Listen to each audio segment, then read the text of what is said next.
In a magnificent mansion surrounded by expansive garden gardens, Ruth, a wealthy young girl, resides alongside her affectionate and affluent parents, Mr. and Mrs. Donald.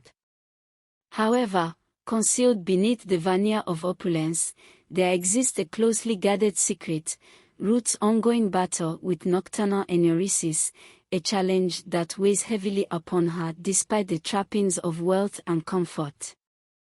Ruth's voice trembling with embarrassment. "Mom, Dad, I wet the bed again last night." Mrs. Donald's voice filled with concern. "Oh sweetheart, it's okay. It's just a phase.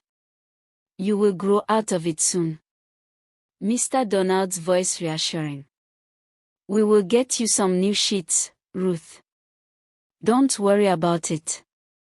But Ruth's worry gnaws at her like a relentless shadow, haunting her every night as she drifts off to sleep. During the Easter holidays, Ruth eagerly packed her bags for a visit to her aunt's house. Excitement dances in her eyes as she imagines the adventures that await her. Ruth smiling so brightly and with the excitement of spending time with her cousins. "I can't wait to spend time with my cousins and explore new places." As Ruth arrives at her aunt's house, the warmth of familiar love fills the air. But beneath the surface, a shadow of insecurity lurks, waiting to be unleashed. Ruth waking up to a wet bed, her heart sinking with embarrassment. "Oh no, not again. Ew, what's that smell?" "Did Ruth wet the bed?" one of her cousins asked. The second cousin laughing cruelly. "Yeah, she's such a baby. I can't believe she still wets the bed at her age." Ruth's cheeks burn with shame as her cousin's tones cut deep, their words a painful reminder of her deepest insecurity. Ruth's aunt's voice filled with concern. "Ruth, sweetheart, are you okay?" Ruth forcing a smile. "I am fine, Aunt. Just a little tired, that's all." But the truth weighs heavy on Ruth's heart, her shame threatening to consume her with each passing moment. Her aunt speaking gently. "Ruth, I know this might be difficult for you, but I think it's best if you go back home to your father's house for the rest of the holiday." Ruth's voice trembling with emotion. "But Aunt, I want to stay with you and my cousins." Her aunt sighing softly. "I know, sweetheart. But I don't want you to feel uncomfortable here. It's not fair to you. Your cousins may not stop making fun of you." The next day, her aunt called Ruth's father to come and pick her up, and explained to Ruth's father what happened. "Don't worry, sister. I will come first thing tomorrow morning to pick her up," Mr. Donald said. Ruth felt ashamed of herself and couldn't do anything else but to pack her luggage to go back to her parents' house. The next day, with a heavy heart, Ruth bids farewell to her aunt and cousins, her eyes glistening with unshed tears as she embarks on the journey back home. And so, Ruth's holiday visit to her aunt's house takes an unexpected turn, leaving her heart heavy with shame and insecurity. Ruth started texting her friend Daniel late at night. "Hey, are you awake?" Daniel responding quickly. "Yeah, what's up?" Ruth confiding in him.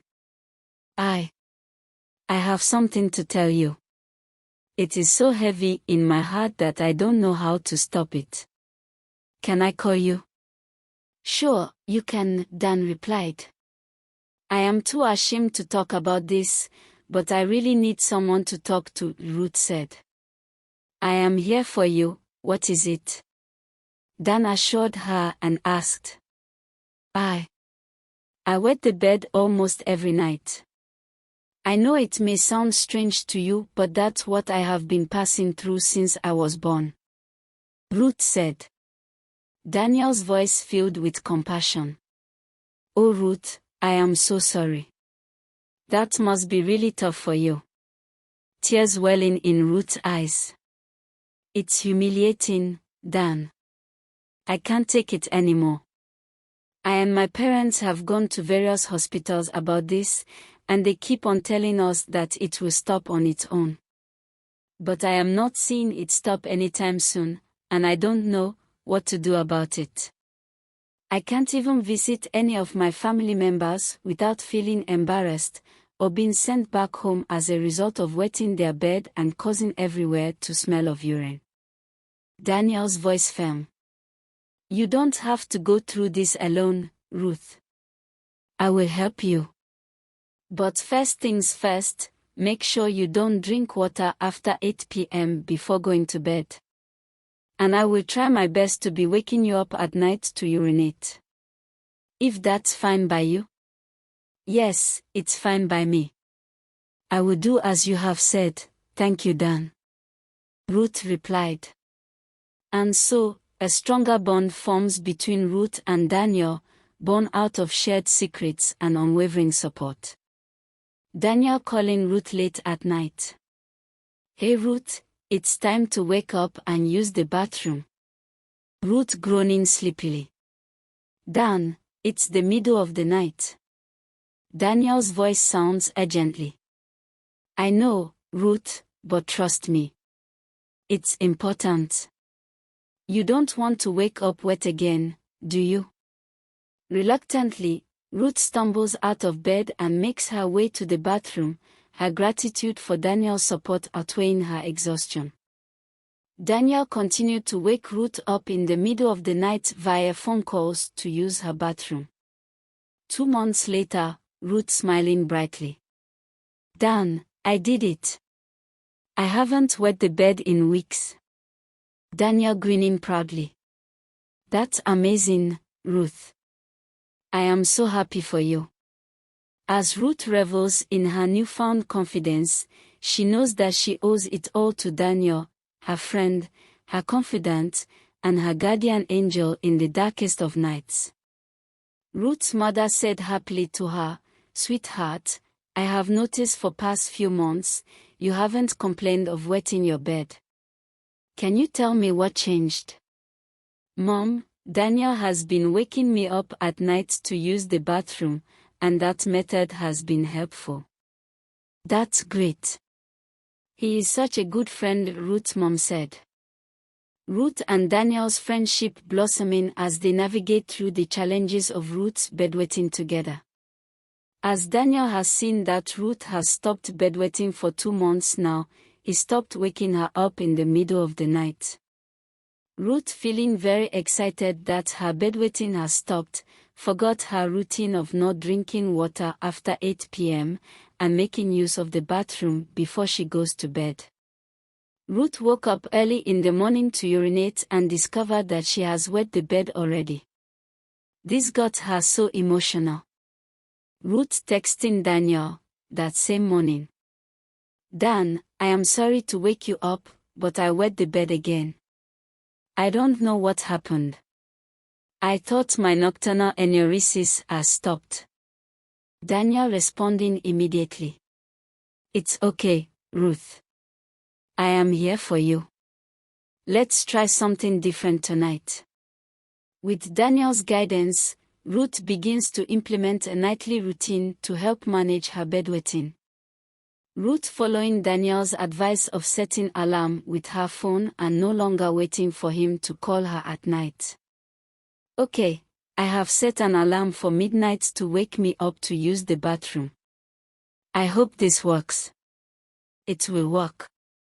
It is just the same thing as me waking you up in the middle of the night to urinate. Daniel replied. Okay, Dan, thank you so much, Ruth replied. Daniel encouragingly replied, You have got this, Ruth. And remember to use the bathroom before you sleep and also avoid drinking water after 8 p.m. I believe in you. Okay, Dan. Ruth replied. As the clock strikes midnight, Ruth forces herself out of bed, groggy and disoriented. Sometimes, she will snooze the alarm and fall back at sleep, waking up to a wet bed. Ruth's voice trembling as she calls Daniel. Dan, I don't think I can do this. What if I never stop wetting the bed?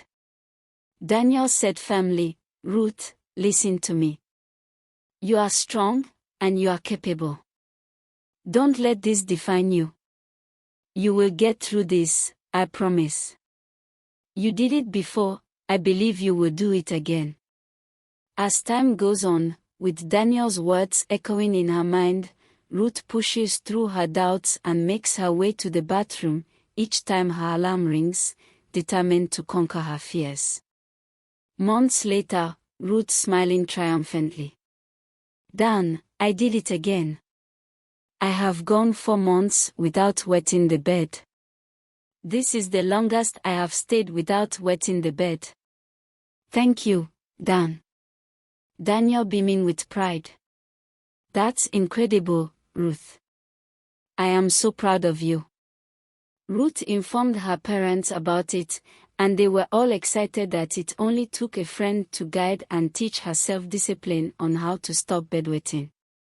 As Ruth celebrates her newfound success, she knows that she couldn't have done it without Daniel by her side, guiding her through the darkest of nights. And so, Ruth's journey from shame to triumph serves as a reminder that no challenge is too great to overcome when we have the support of those who love us. And in the end, it is the bonds of friendship that light the way through even the darkest of nights. The end. Thank you for watching. If you found this video informative or entertaining, please consider giving it a like, sharing it with your friends and family, and leaving a comment below to let us know your thoughts. Your support means a lot to us and helps our channel grow. Please, don't forget to subscribe for more content like this.